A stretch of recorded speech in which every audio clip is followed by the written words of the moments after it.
Meron akong death squad,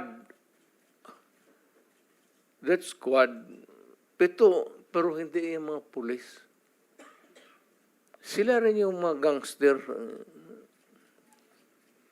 Yung isang Mr. Chair. gangster, utusan ko, patayin mo yan, kaya kung hindi mo patayin yan, patayin kita ngayon. Bakit mo isakripisyo yan sila? Alam mo, sir, ganito, ha? Mabutit na lang nandito, if you give me time. Ang pulis, sir, kawawa. Hindi mo alam, ito, nandito itong mga... Pag ang pulis na pahilan ng kaso, sir, suspended yan. Wala ng pagkain yan sa... The day that the suspension is issued, that day, ang pulis wala ng pagkain, ang mga pamilya nila wala ng pera, ang mga bata wala ng pamasahe, hinto lahat. Paralyze ang pamilya ng pulis. Hindi ninyo alam yan. Kaya may kaibigan kayo ng pulis, tanungin ninyo. Yan ang buhay ng pulis. Kaya protektado ko yan sila.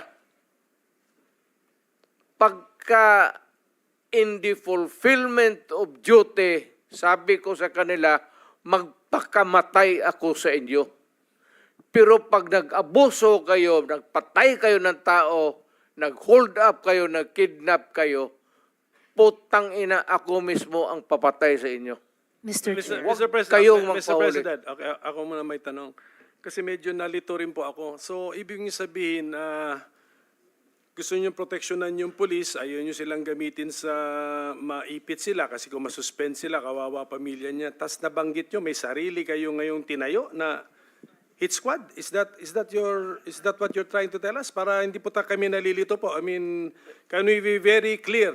Hindi naman death Salitang, squad. salitang, ano po ito? Salitang diretso. Opo. Hindi naman death squad. Basta alam ng tao sa Davao na nandyan ako at magkamali ka and you commit a heinous crime at walang mapuntahan yung agrabyado, ako yan. And then how do you remedy the situation, Mr. President? Or how did you remedy those situations na nalapitan ka? When I am called for another investigation, sir, sabihin ko, hindi ko man ito drama. Tanungin niyo ako ulit, tapos, well, my experience, 73 years old na ako, sir. So, in a few years, 2-3 years, may sakit na rin ako. Gusto ko iwanan yung lahat para malaman.